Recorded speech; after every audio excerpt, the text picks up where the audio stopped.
Mga nagigibunin palaspas sa Naga City nagpupuunang magdisenyo para sa maabot na Domingo de Ramos o Palm Sunday. Kahulugan asin importansya kan palaspas sa pagpuun kan Semana Santa. Aramunta sa report ni Chris Novello. Pirang aldaw antes ang Domingo de Ramos sibot na si Jason sa pagibon nin paper flowers na ibubuktak na dekorasyon sa mga palaspas. Kasabay kaini aminado ining padipisilan ngunyan ang paghanap nin dahon ning oliva.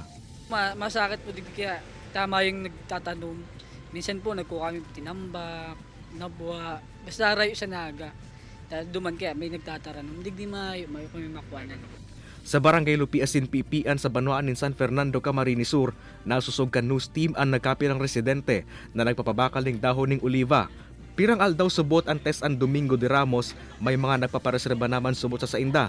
Kumun ining ipigdadara sa Naga City, asin sa kasentrohan ka na sambitan ng Banuan. Siguro po sa laog kang mga sarong bulan may kabanga, igwa naman nagluluwas na ano. Sige lang. Po. Susug ki Father Domingo Florida, hararob ang importansya asin kahulugan kan palaspas, asin pag-obserbar kan Domingo de Ramos. Ini minasimbolo kang pag-ako niya to kay Jesucristo bilang satuyang paratubos, bilang iyo ang satuyang kagurangnan. Alagad sa pag-ako niya to kainiyo, anong pigahagad kaini sa satuya, ang paghinanyog kan sa iyang pasyon, kan sa iyang pagsakit. Ang benditadong palaspas kumuna piglalaag sa mga pinto o bintana kan mga harong, nganing mapahali ang mga maraot na espiritu. Ang mga palaspas man na inian pigsusulo asin ginagamit tuyong Ash Wednesday o ang papupuon kan panahon nin Kwaresma.